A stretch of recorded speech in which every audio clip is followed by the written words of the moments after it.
TV Informativo. Aqui o Vale se vê.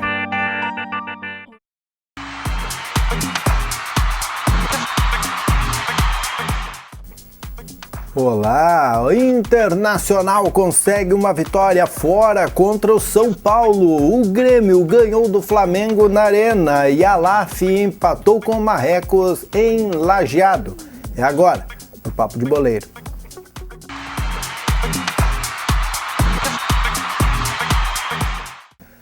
E o fim de semana foi excelente para os clubes gaúchos no Campeonato Brasileiro. 2 vitórias, uma lá em São Paulo, próprio São Paulo, cometida pelo Internacional, dá para dizer assim? Cometida. E a outra aqui na Arena, quando o Grêmio ganhou do Flamengo. Vamos começar, Diogo Botti, com o jogo lá de fora, do Internacional. Jogo do Morumbi. É isso aí. O Inter, que teve uma proposta bastante defensiva ao longo da última semana, com o Argel propondo a questão dos 3 volantes e tudo mais, existia esse temor que o Inter fosse trazer o São Paulo para o seu campo. A questão dos 3 volantes, somente o Andrigo na armação, com o Sacha e Vitinho mais à frente. Mas o que se viu foi o Inter muito competitivo no setor de meio campo, bloqueando as principais chances ofensivas do São Paulo, Paulo Henrique Ganso, o Caleri, o Wesley que vinha de trás. Então o Inter conseguiu neutralizar as jogadas e saiu o que tinha de melhor para fazer, que era o contra-ataque. Foi assim que nasceram os 2 gols do Inter na vitória de 2-1.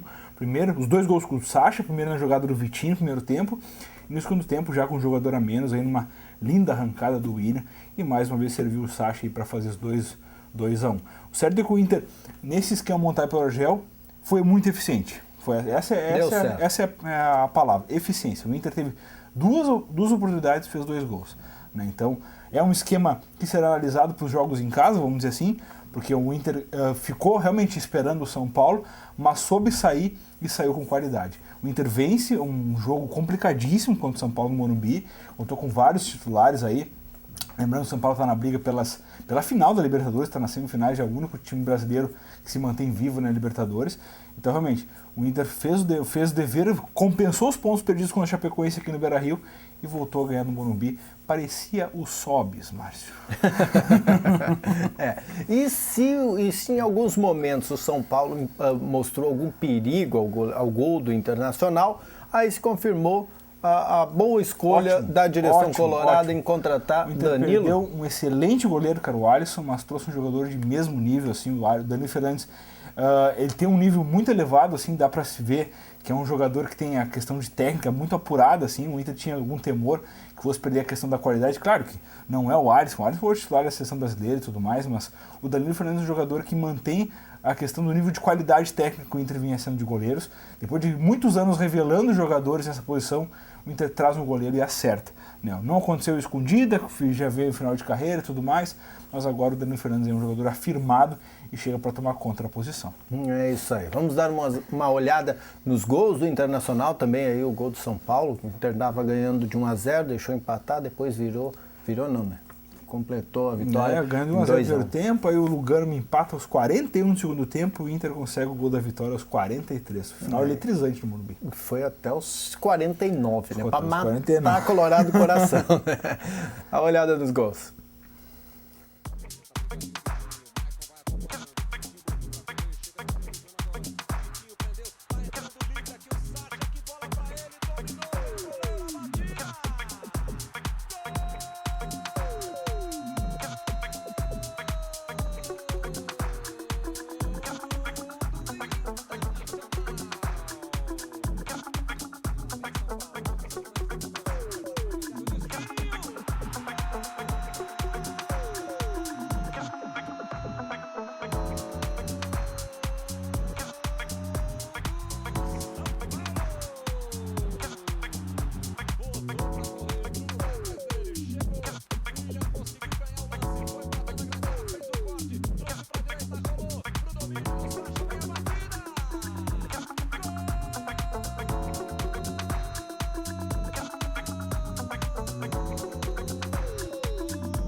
Aliás, jogou de juizinho, não marcou nem pênalti para um lado, nem pênalti para o outro, deu um carteiraço no cartão vermelho no Alex, né? Foi mal o árbitro da partida aí, deixou de cumprir algumas regras aí, o lance do Paulão foi pênalti, depois a falta no Vitinho também existiu, então 2 lances acabaram sendo cruciais até na partida, né?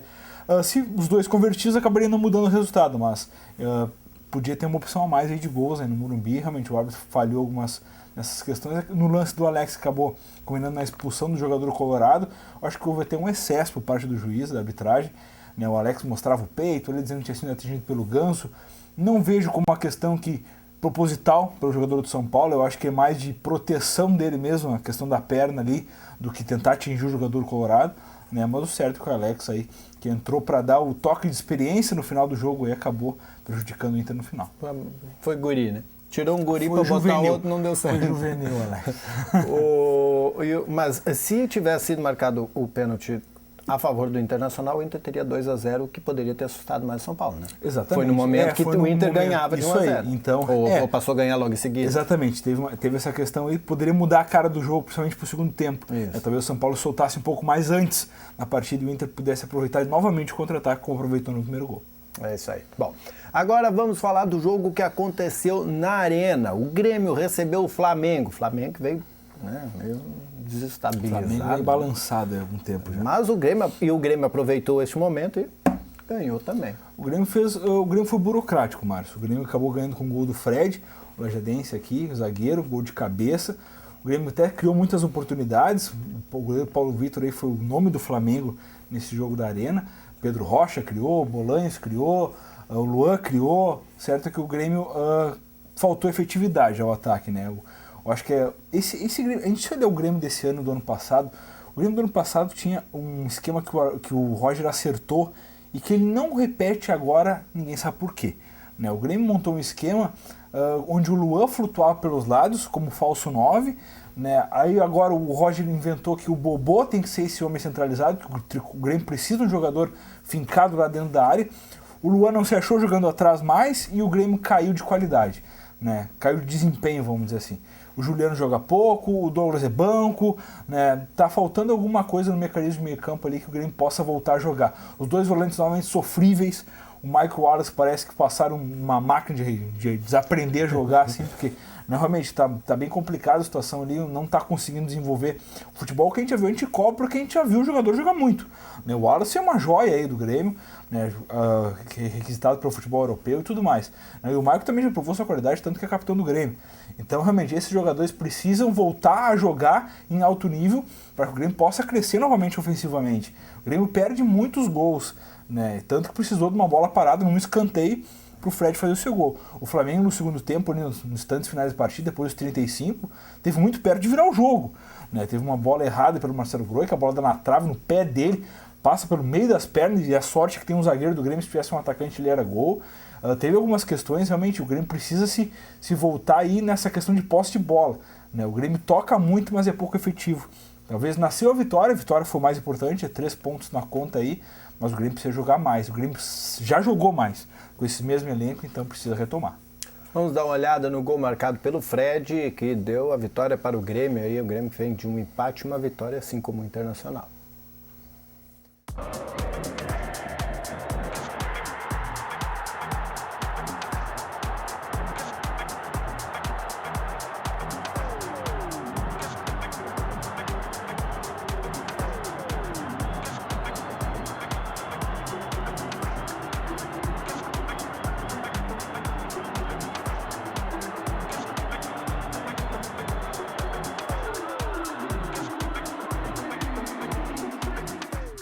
Além da dupla Grenal, nós tivemos a rodada completa neste fim de semana. Né? Tivemos. A rodada completa começou ainda no sábado aí, com a Ponte Preta surpreendendo o Palmeiras, 2-1, lá no Moisés Lucarelli, lá em Campinas. O Fluminense ficou no empate com o líder Santa Cruz. Santa Cruz. 2-2, o grafite a aí. Surpresa, artilheiro. O pessoal lá do Pernambuco gosta de fazer surpresa. No passado era o Sport, Era passado, era o Sport. O Santa Cruz então ficou no 2-2 com o Fluminense lá no Rio de Janeiro. E na noite aí o Cruzeiro 2-2 com o Figueirense, 2 gols do Rafael Moura. O Figueirense estava ganhando por 2-0, o Cruzeiro acabou empatando no segundo tempo. Pelos poderes de Grace. Pelos poderes do He-Man. No domingo então de manhã, o Santos venceu de virada o Curitiba por 2-1 e o Atlético Paranaense ficou no empate com o Atlético Mineiro em 1-1. O Vitória, de virada, venceu o Corinthians por 3-2. O Inter bateu o São Paulo no Morumbi por 2-1. O Grêmio venceu o Flamengo por 1-0 na Arena. A Chapecoense fez 3-1 no América Mineiro. E o Sport e o Botafogo ficaram no 0-0. Bom jogo, né? Nós comentamos já na sexta, né? Vai ser um jogaço. Imagina, que espetáculo de jogo. O Sport é o próximo adversário do Colorado, né? Sport pode adversário do Colorado já nesse meio de semana agora no Beira-Rio. Beleza. O primeiro jogo do Danilo Fernandes contra o seu time. Coisa linda, né? Então já dá pra prever uma boa atuação assim, ou desastrado, né? Ou vai muito bem ou muito mal. Muito bem ou muito mal, não tem meio termo. É isso aí. Bom, e na noite do sábado, nesse fim de semana, isso aí. a LAF jogou contra o Marreco. Marrecos. Aqui em Lajeado, pela Liga Nacional, e empatou. Ficou no empate. A LAF, ao contrário da Série Ouro, onde já conseguiu sua vitória, segue sem vencer, Márcio, na Liga Nacional, o Campeonato Brasileiro aí de futsal. Saiu ganhando novamente, mas acabou cedendo empate para o adversário do Paraná, Francisco Beltrão, o Marreco. Então, 1-1 a LAF segue engatinhando ali na parte de baixo da tabela da Liga Nacional. A gente sabe que o time da gente pode render mais, é um time bastante novo, mas a gente sabe que também que a Liga Nacional é muito diferente da Série Ouro. Os adversários são de muito mais qualidade, né, experiência e tudo mais, então a gente torce que a LAF consiga reverter. Vai ter que buscar pontos fora agora, são 2 partidas longe de Lajeado, ambas em São Paulo, para a LAF tentar reverter esses resultados negativos em casa. São José dos Campos, depois contra o time do Falcão, né? O Magnus Futsal, o time do Falcão, exatamente. Eita. Que era Brasil Quirinho ano passado, aí troca um patrocinador, mudou todo o time, né? A cor de camisa, é um espetáculo. Quem paga manda, né? E tá sobrevivendo, é o que garante, né? Exatamente. Bom, a LAF então não ganhou, empatou os próximos jogos então contra o São José, lá em São José dos Campos, e contra o Magnus, esse futsal. Isso aí. Isso pelo menos é o que consegue manter o futsal, né, Diogo Boa? Diferente do Campeonato Nacional de Moto Velocidade, que nós estávamos falando outro dia na redação do Informativo. Lamentável. A informação até vindo do próprio Herbert, né? Piloto aqui de Estrela, o Herbert Pereira. Ele é paulista, mas ele mora aqui em Estrela. Ele acabou compartilhando uma postagem da própria GP1000, que é o Campeonato Brasileiro aí, que está cancelado esse ano e não vai ter competição em nível nacional de moto velocidade. A gente lamenta, realmente, é uma perda bastante considerável, porque um tempo que a gente tem poucos esportes assim a ser difundidos, autódromos aí para o Brasil inteiro, a gente não tem competição para botar lá. Né? É isso aí, bom, uma pena. E lógico que é por falta de patrocínio, ou um geral, né, que movimenta o campeonato, falta dinheiro, ou as escuderias. Né? Exatamente. Bom, nós... Diga o Magnus Futsal, né? Mudando, Magnus, pensa. Nós voltamos na terça-feira para falar mais de esporte para você aqui no Papo de Boleiro, depois do Redação Informativa. Até mais. Abraço.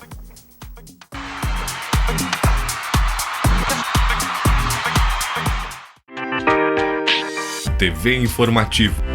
Aqui o Vale se vê.